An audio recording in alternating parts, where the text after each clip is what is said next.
Hello, this is Liam again. We are on vlog 4 for the Beat the Virus group. Thanks for joining us again, thanks for listening. Today I'm going to talk about movements. So it's one that quite a few of you have probably been waiting for because I've been through a little bit about mindset, I've been through a little bit about breathing, I've been through a little bit about hydration and nutrition. We're now getting onto the movement side of stuff. We'll jump straight into the movement. And the reason why we've done those other ones before this is because these are in priority order. There's no point you starting to jump around and move if you don't have a good initial grasp of what we talked about before, about the breathing and about the mindset and all that kind of stuff. Jumping straight into movement sometimes can be not beneficial. You might think it is, you might think it's the best thing that you can do is to start moving straight away, but it isn't. You've got to be in the right frame of mind, you've got to be rested, you've got to be hydrated, your nutrition has got to be pretty good. And some people can get away with it, some people can get away with just jumping straight into movement and doing it. It's not to say, you know, it's bad for everybody, but this order is the right way of doing it. And I've proved that over a lot of years with a lot of clients who've done it in this order. So you get that mindset straight and the rest of the stuff will kind of follow. And we're going to quickly talk about movement, and I'm going to show you some human movements and the way that we should move. And that's really critical to today, the way that we should move. I'm not showing you gym movements, let's call them that. I'm not showing you things that we're describing as gym movements, even though they translate into movements that you do in the gym. There's the correlation isn't there sometimes with standard commercial gyms and other places as well, where you just walk in and there's equipment there and you go on it, you go on the treadmill or the cross trainer or the gym machines or whatever it might be, and there you go, and you're left to it. And there's no understanding as to why you're doing what you're doing and how you should be doing what you're doing. And that's what this is all about. So I'm going to describe to you things called primal pattern movements. And this is what I really love about this job. This is my thing. This is what I really like to talk about. Some primal pattern movements. The movements you should be doing as a human being many, many centuries ago, right from the, dawn of time when human beings became human beings, what we developed from and into, and how we should move. It's intentional movement. It's what you're designed to do. Okay? It's really simple and really effective. And if you move in the way that you are supposed to move, magical things happen. The body likes that. If you move in ways that your body's not supposed to move, bad things can happen. You can get injured, you can get worn out, you can get hip replacements, knee replacements, you can injure yourself, you can get bad posture, and so on. So the movement's critical, and there are 7. That's it. There's 7 primal pattern movements for human beings. Now, again, this is all up for debate, conjecture, and other people have other opinions. This happens to be mine from the research that I've read and the education that I've got. This happens to be my belief on this. I've read some of the other stuff and yeah, it's good, but this is the one that I really believe is the right way to go. And there's only 7 ways to move for a human being. If you were another animal, if you were a dog, a cat, horse, monkey, whatever, there might be 10, 6, 4, 12, I've no idea. For human beings, it's 7. So if you master these 7 movements, you can do anything. You can do anything in the gym, you can do anything in life, and you can do anything ongoing, pain-free. And that's really, really important. So what are the 7 movements is probably the next question. Now, a lot of my clients will already know these, and they may be going over them in the head right now, and I'm going to go through each one quickly, and I'm going to show you each one, which is why I'm in the position I'm in. I've got a little bit of space behind me to try and show you what each move is and how it's done. Each movement has a reason behind it. This is the intention I was talking about, has a reason behind it. It has to have a reason. It's not just random movement, which is what commercial gyms tend to be. Random movement. Okay, you know, some of it's all right, some of it's pretty good, some of it's bloody awful. The intention is lost in there as to why you're doing it. Even when I speak to other trainers, even when I speak to other fitness professionals, they have no idea why they're doing a squat. Not a clue. Or they've no idea why their body should be doing a squat, for instance. So let's talk about that. Let's talk about squatting. Number one. I've mentioned it before. We've done it in a previous vlog where we squatted and breathing squatted and got the movement with the breathing in line and in tune to let your body calm down a little bit. But why should we squat? Number one, primal pattern movement number one, we'll call it squatting. The reason why we squat is to go to the toilet. That's it. As human beings, we would have squatted, we would have descended down to the floor to get our backside, colon, all the way down to the floor as far as we can to defecate. That's why we squat. So it's intentional movement. So we replicate that in the gym in order that we can still do that outside the gym. Not that anyone does, because we all use modern day toilets now. But the principle is there. The intention is there of a squat, and that's what you should be able to do. So squat is number one. So I'm going to quickly show you how to squat. So there's a little bit of space I've got. Hopefully you can see me head to toe. We're going to do a squat. And remember what I talked about before. The reason why we squat is to get as far down to the floor as we possibly can. Some of us might not be able to do that. That's not a problem. It's not about getting there straight away. It's not about doing it, absolutely textbook all the time. We work, as I've said in other vlogs, to your capability, okay? So I'm going to put my hands on my hips and I'm going to squat down and raise and down and raise. Simple as that. Now, I got down probably as far as I can go with a squat with a load on my back, with barbell on my back. It's slightly shallower with dumbbells in my hands. It's, again, slightly shallower. My knees play a part in that. I've had old football injuries that have caused me to not be able to go down maybe as far as I can. And that's me. So I can squat like that. You can squat the way that you're capable of squatting. As long as we follow some hard and fast rules, keeping the spine neutral, nice and straight as we go down. So we're not bending over, we're not rolling that spine, we're not collapsing our knees together too much.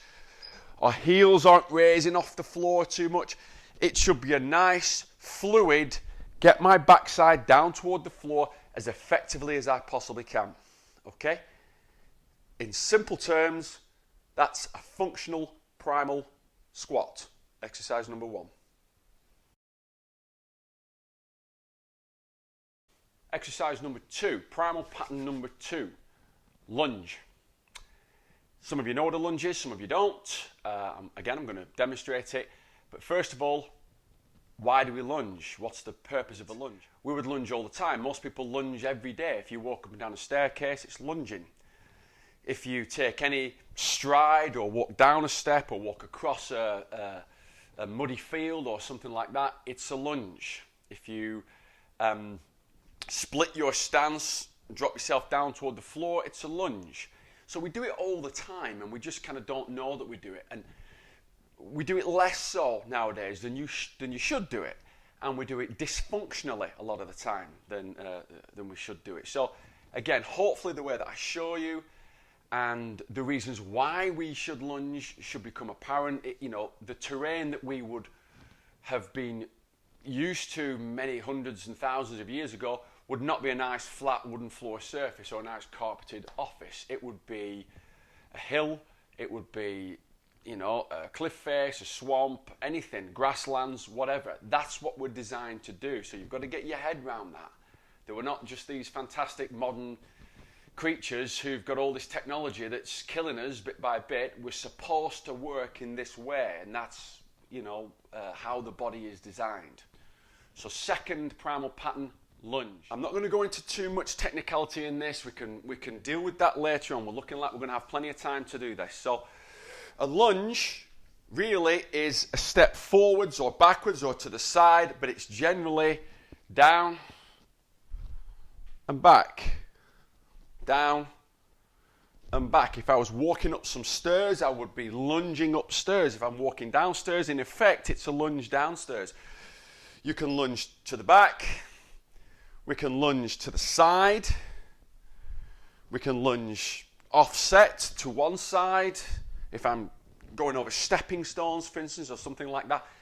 All of the above are lunges. And it works the backside, it works the legs, it works the tummy. It's a fantastic exercise, and it's one of the ones that you actually don't see a great deal of people doing on the gym floor in these commercial gyms, because it's hard and it hurts, because it's big muscle groups, and technique-wise can be quite difficult, again, because we've taught ourselves not to lunge correctly, and we need to reteach ourselves to lunge, okay? Primal pattern number 2, there's a lunge. Primal pattern number 3 is a bend. Now this is the tricky one. This is the one where a lot of people tend to get this wrong, badly wrong. And this is one that can cause quite a lot of injuries if we do get it wrong. But it's probably one of the most important movements that we have to do. So if a squat was getting us down as low as we can to go to the bathroom, get our backside to the floor, a bend is to get our hands to the floor. You think about that for a second. We're supposed to get our hands to the floor. Our food is there. That's where we'll be picking our food up from. If we hunted something and it was on the floor, we caught it, we'd have to pick it up. That's what a bend is. Now, brilliantly, the human body is designed so as we get down toward the floor, which I'll show you in a minute, in a bend pattern, our spine stays in absolute neutral position. As soon as our hands hit the floor, bang, the spine's in neutral position. Absolutely beautiful, fantastic posture as you get down there. Now, what happens in a lot of people is their bend is dysfunctional, and that's due to sitting down too much, not exercising enough, not bending effectively enough. But if you look at a child bending, they pick things up off the floor perfectly.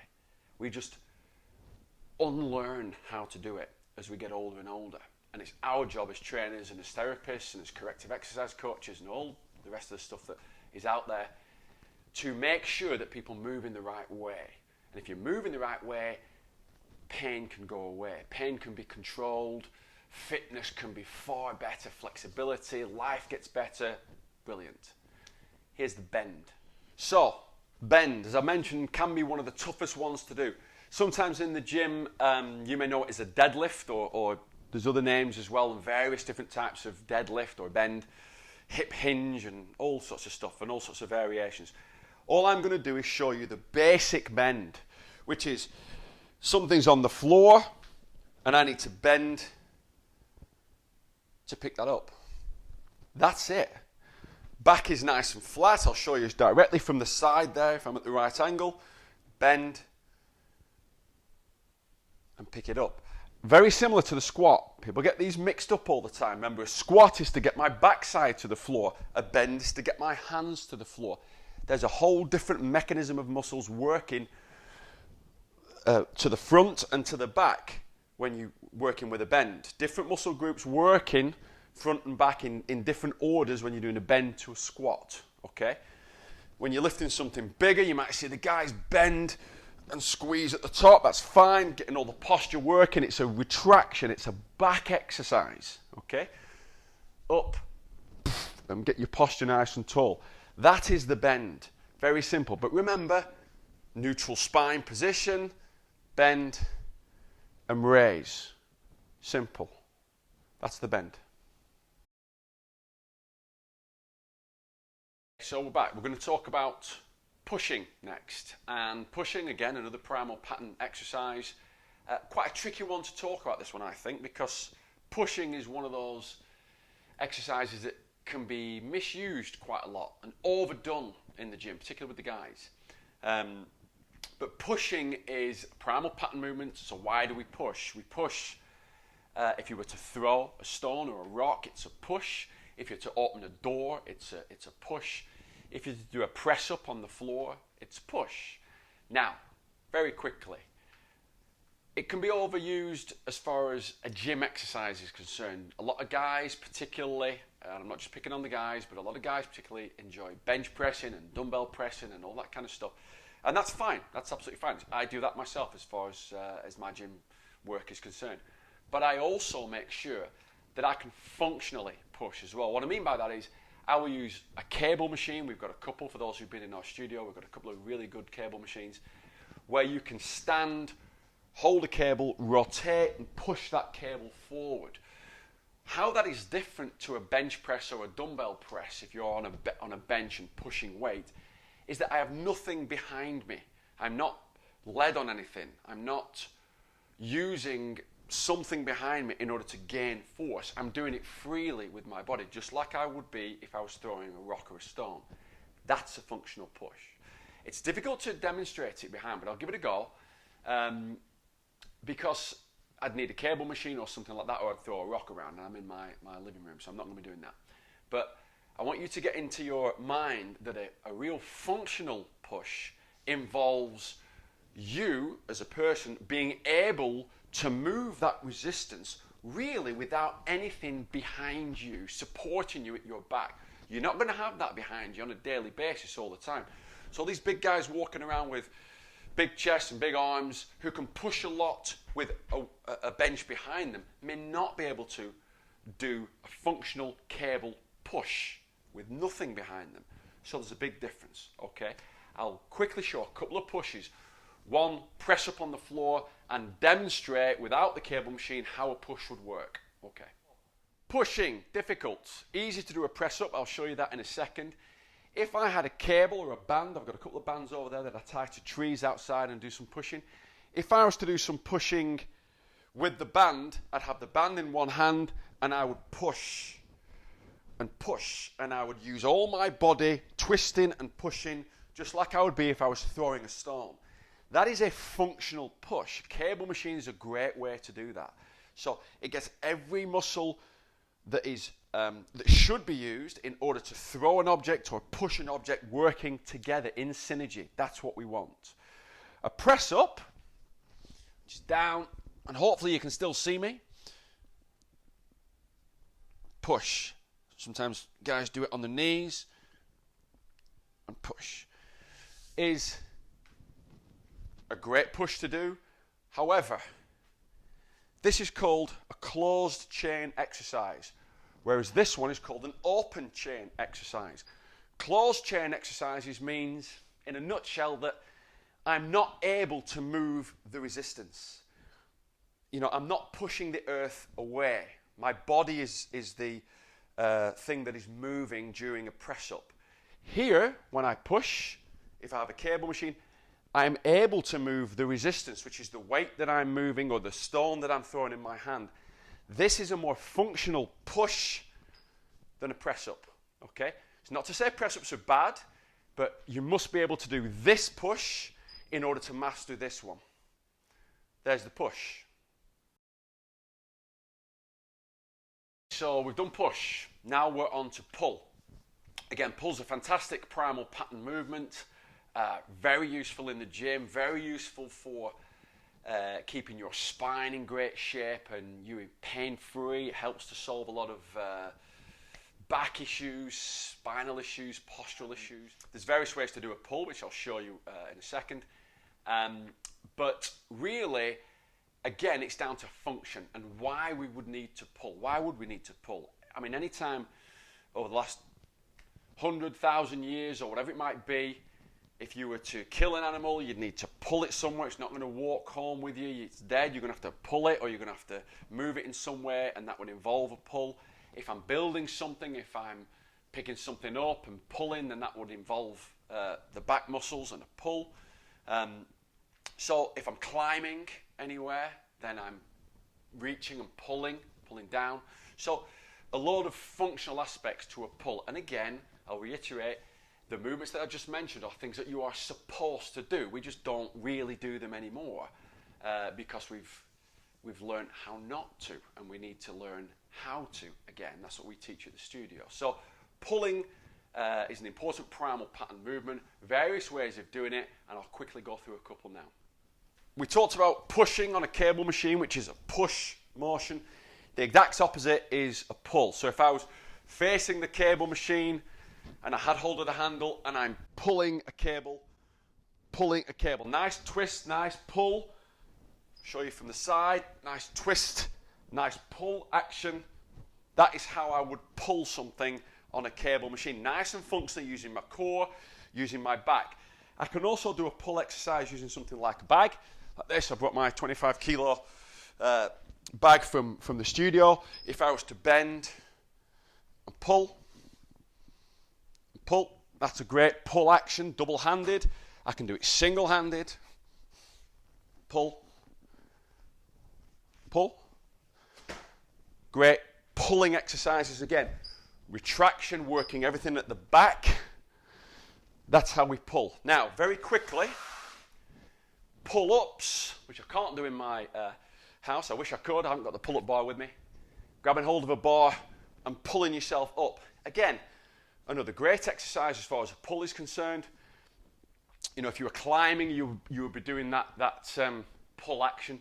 However, very quickly, again, going back to what I said about the press up and the push, a pull using a pull-up mechanism is a closed chain exercise, meaning I'm not pulling the frame down. My body is resisting, not the frame.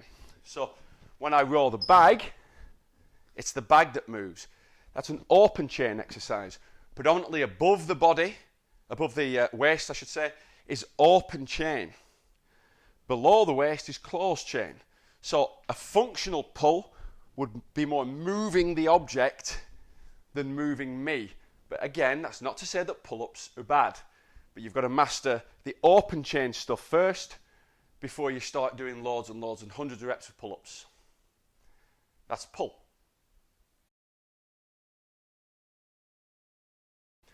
Okay, we're nearly there. We're on to the 6th primal pattern exercise, which is twist. Twist, possibly one of the most important ones. Twisting is a movement that you do all the time. From getting up in the morning, from lying in bed and moving, it's a twist. It's involved in a lot of the other primal pattern movements. It's involved in lunging a little bit. Your hips move slightly from side to side and it involves a twist. Pulling, pushing, all twisting. Chopping, twisting itself, twisting mechanism. It's important. When you walk, the very thing that gets you from A to B is pretty much a twist. We're going to talk about that in a little bit. So, twisting, critical. And again, going back to the spine and going back to pain and going back to freedom of movement, if you can't twist effectively, then you need to learn how to do it. And you need to learn how to do it for your capability, again. So, most people spend a lot of the days sat at a desk. Most people spend a lot of days driving around, and when we come home at night, we sit down again. And we don't move as much as we should be moving. Even on a day-to-day basis, we don't move as much as we should be moving. So twisting is one of those things that frees up the spine, gives it a little bit of decompression to let it breathe and let it move, and helps to decompress and helps reduce pain and helps your body move in the way that it loves to move. So twisting, as I mentioned, when we walk, we twist. Our body rotates and moves as we walk. That's number one. Again, we'll talk about that in a second. Going to actual exercises, a wood chop. Sometimes we get our guys in the gym to have cables in their hands or dumbbells or kettlebells or whatever it might be, or just the body weight. And we twist and chop and move from side to side. Now, obviously, this is an important action for anybody. Hundreds of years ago, thousands of years ago, we'd have been chopping, we'd have been, throwing things involved in the twist that I've mentioned before. That motion is so critical to getting the body moving fluidly and functionally getting from A to B with that walk, okay? Some guys do a twist when they seat, and we twist, and twist, and twist. We've locked the hips there, so we're just rotating the upper part of the back and the lower part as well, just twisting it round. So you've got a functional chop, you've got a seated twist, but again, the most important way that we twist is when we walk from one place to another. Okay, that's twist. We've done 6. Squat, lunge, bend, push, pull, twist. There's one more, and the most important one arguably, and I've mentioned it a couple of times already.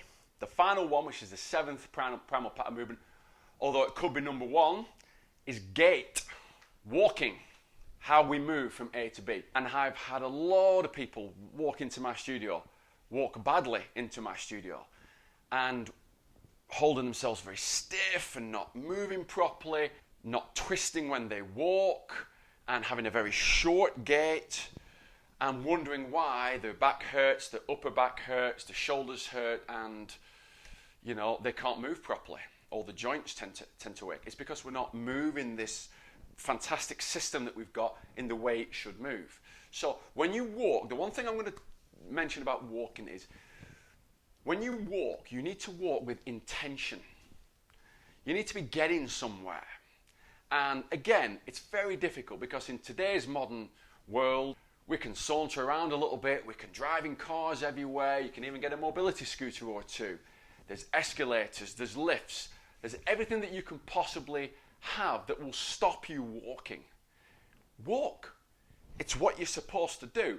And it's the basis of all the other movements and all the other exercises I've just been through. So walking with intention, meaning striding out like you're kind of late for a meeting or something like that, pushing your body through. I'm not going to show you how to walk, I'm just going to talk to you about how to do it. With intention. That's the key. So nice and upright with all those other primal pattern movements that we talked about, and a little bit of correction and a little bit of knowledge, we can improve your walk, and we can improve the way that you feel and the way that you exercise and move for the rest of your life. It is dead simple. It's really simple. It's just a matter of learning how to do it, realizing how simple the human body is as far as movement is concerned, and how easy it is to get it wrong. So gait, walk is the 7th primal pattern movement.